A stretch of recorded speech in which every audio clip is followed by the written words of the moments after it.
S'il y a bien un studio de jeux vidéo que j'aime bien, c'est Supergiant Games. Je les aime quand ce sont les créateurs de deux jeux qui m'ont pas mal marqué, Bastion et Transistor. Dans chacun de ces deux jeux, je trouve qu'il y a un équilibre entre narration et gameplay qui est juste parfait. L'ensemble est servi par une direction artistique magnifique et une bande-son à tomber. Le tout dans un univers et une ambiance radicalement différentes pour chacun des deux jeux, poussiéreux et en ruine pour Bastion, et froid et mélancolique pour Transistor. Bref, c'est un studio dont je surveille pas mal le travail. Autant vous dire qu'à l'annonce de leur troisième jeu, j'étais pas mal hypé, ça avait l'air vraiment différent de ce qu'ils avaient pu proposer par le passé. Bon, en gros, vous l'avez compris, aujourd'hui on parle du troisième travail du studio, Pyre.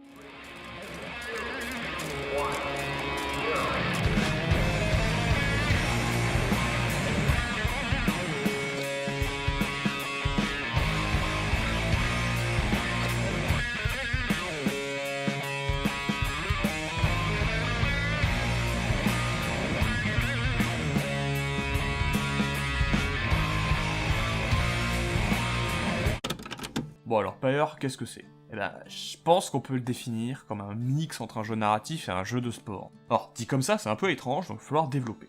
Donc, dans Pyre, on incarne un lecteur qui doit guider un groupe de personnages en exil vers la rédemption. Pour ça, notre groupe, qui sont appelés les Noctules, va affronter d'autres groupes dans ce que l'on appelle les rites. Donc en fait, le jeu est fragmenté entre une partie narrative que va constituer la vie du groupe, et une partie plus jeu, entre guillemets, que va constituer les rites. Donc on va faire ça bien, et on va voir les deux parties séparément pour plus de clarté. Dans un premier temps, voyons le côté narratif du titre. Rassurez-vous, je ne vais rien spoiler. Comme dit plus tôt, on est amené à suivre l'histoire d'un groupe d'exilés en faisant nous-mêmes partie en tant que lecteur. Le rôle du lecteur dans Pyre est de guider un groupe d'exilés de rite en rite jusqu'à la liberté. Et ça c'est déjà une excellente idée, inclure directement le joueur dans la diégèse de l'histoire, ça permet vraiment de se projeter au sein du jeu et de se sentir impliqué dans l'histoire qu'on nous raconte. Bref, au cours de l'aventure, notre groupe d'exilés va se voir renforcé par pas mal de personnages différents, tous très bien écrits et assez attachants, et à force de voyager avec eux, on finira par vraiment apprendre à les connaître. Par exemple, on pourra apprendre quelles sont la cause de leur exil, ou quelles sont leurs motivations pour se faire réhabiliter. C'est très bien écrit dans l'ensemble, je tiens à saluer la présence d'une traduction française de bonne qualité. J'ai dû repérer 3 ou 4 problèmes en 12 heures de jeu. Si je devais émettre un bémol quand même sur le scénario, je trouve qu'il a tendance à un peu trop s'étirer vers la fin, mais il n'y a rien de bien dérangeant. Concernant le gameplay des rites à présent, le but est d'aller mettre l'orbe qui apparaît au centre du terrain dans le brasier adverse pour l'éteindre. Chaque personnage dispose d'une aura autour de lui qui peut projeter pour bannir ses adversaires pour une durée limitée. Il est également important de savoir que quelqu'un qui prend l'orbe perd son aura, et que se jeter dans le brasier avec l'orbe entraîne le bannissement du porteur pendant la prochaine manche. Vient s'ajouter à ça un système de leveling qui débloque des capacités particulières, des talismans qui apportent divers bonus et des personnages au gameplay assez différents les uns des autres, et l'on obtient un jeu nerveux, complet et diversifié. Je trouve que séparer la partie jeu de la partie narrative est une très bonne idée, ça permet de se concentrer sur une chose à la fois. Je dis ça parce que dans Bastion et Transistor c'est un problème récurrent. Le scénario avait la fâcheuse tendance à se dérouler pendant qu'on était occupé à combattre, donc pas vraiment concentré sur les dialogues.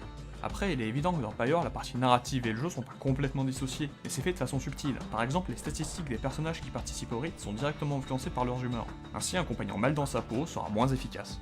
Jeu Supergiant Game oblige, la direction artistique est de grande qualité, les environnements autant que les personnages sont soignés. Et surtout un des gros, très gros points forts du jeu, c'est sa musique. Encore composé par Darren Corps, qui devient une habitude pour le studio de toute évidence, l'OST de Pyre arrive à la fois à être diversifié dans les styles qu'il propose, et surtout, il excelle dans toutes leurs compositions. Before the salt and roiling sea, the moon began to cry.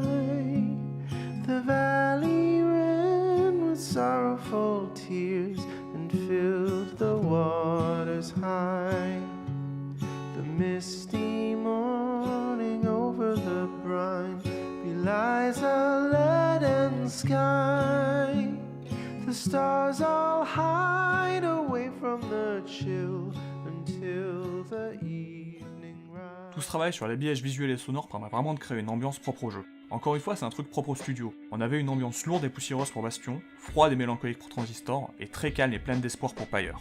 Et c'est con, mais avoir un jeu avec une ambiance très marquée, ça fait plaisir. Pyre ressemble à aucun jeu que je connaisse, dans son ton, son histoire et son ambiance. Et c'est pour ça que j'aime autant leurs créateurs, non seulement ils arrivent à créer des univers riches et uniques, mais en plus ils arrivent à se renouveler. Je tiens tout de même à déplorer l'absence d'un New Game Plus, pourtant présent dans leurs précédents jeux. Par contre, on peut noter la présence d'un mode versus vraiment bien foutu qui permet d'affronter l'IA ou un ami en local. Bref, Pyre est une réussite, quasiment en tout point. J'ai vraiment la sensation d'être en face d'une vision d'un auteur, pas juste un produit qui est là pour me divertir quelques heures. C'était déjà le cas avec les précédents jeux du studio et ça fait du bien. Jouer à Pyre, il le mérite. Vraiment.